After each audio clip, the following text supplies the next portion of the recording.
Welcome back to our channel. So ఈరోజు వీడియోలో topic వచ్చేసి మనం ఇంతకుముందు ప్రీవియస్ వీడియోలో తెలంగాణ సాయుధ పోరాటం ఎలా స్టార్ట్ అయింది, దానికి మెయిన్ రీజన్స్ ఏంటి అండ్ దాన్ని ఎవరు స్టార్ట్ చేశారు అని చెప్పేసి వీడియోస్ మన ఛానల్లో అప్లోడ్ చేశాను. అది వెళ్ళి చూసేయండి. దెన్ ఆఫ్టర్ ఈ వీడియో చూడండి.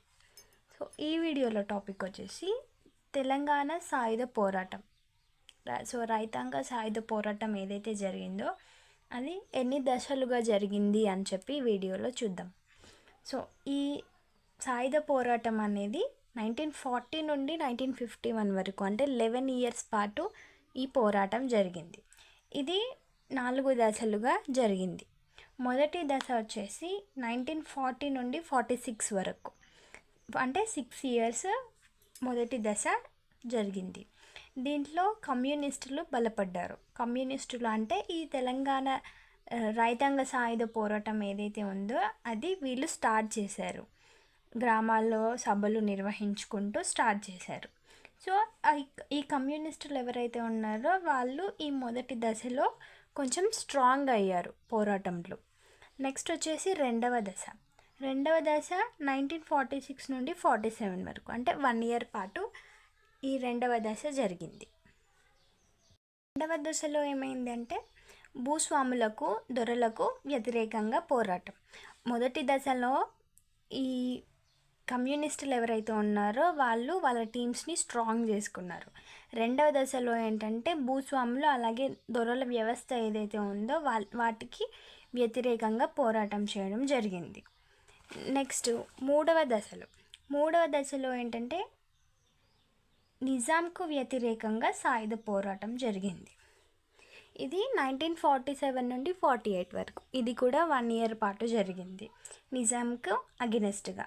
నెక్స్ట్ 4వ దశ వచ్చేసి 1948 టు 51 వరకు, అంటే 3 ఇయర్స్ పాటు 4వ దశ జరిగింది. ఇది భారత ప్రభుత్వానికి వ్యతిరేకంగా పోరాటం.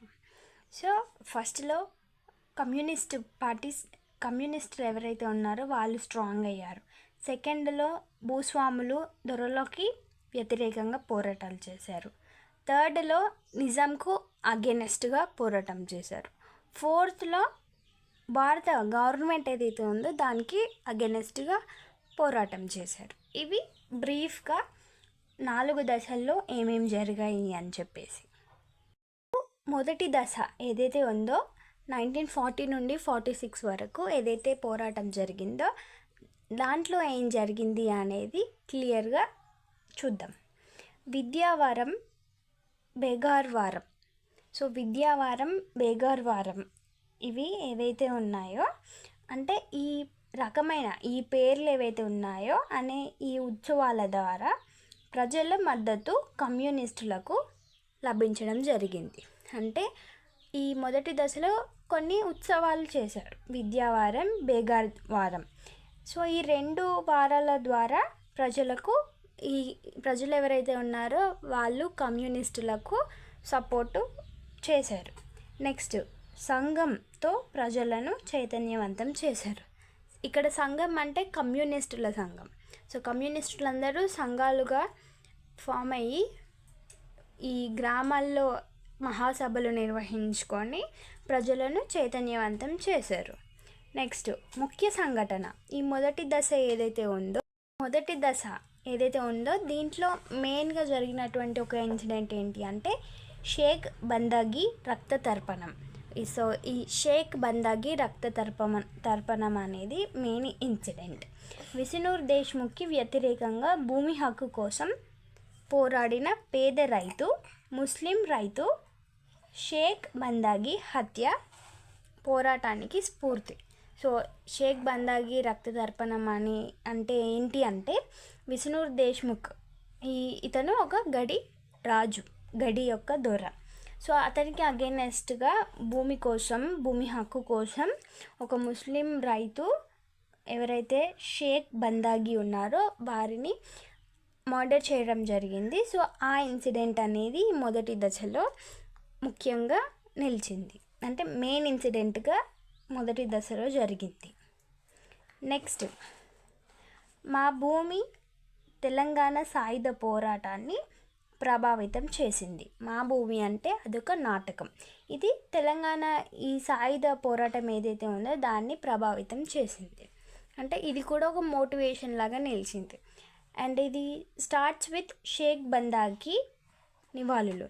సో ఇక్కడ మర్డర్ జరిగింది కదా, ఈ రైతు షేక్ బందాగి ఎవరైతే ఉన్నారో ఆయనని హత్య చేశారు. కాబట్టి హత్య చేసిన తర్వాత తను చనిపోయాడు. చనిపోయినప్పుడు నివాళులు అర్పిస్తారు కదా, సో దాని ద్వారా ఉంచడంతో ఈ మా భూమి అనే నాటకం స్టార్ట్ అయింది. అది ఈ సాయుధ పోరాటాన్ని ఇంకా ఎఫెక్ట్ చేసింది.